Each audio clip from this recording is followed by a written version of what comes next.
Mike Guggenberger with W. Goldman Construction, Artistic Stone and Concrete.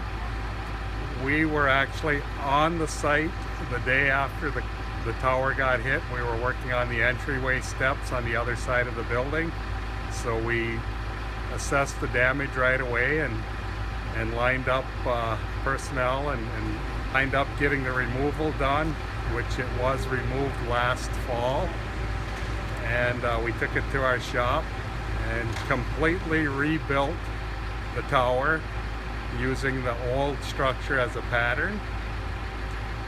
Centrosoda of Wade Park did all the copper work for us. We remade every piece of copper on the entire tower, including the cross, which was the point of impact for the lightning.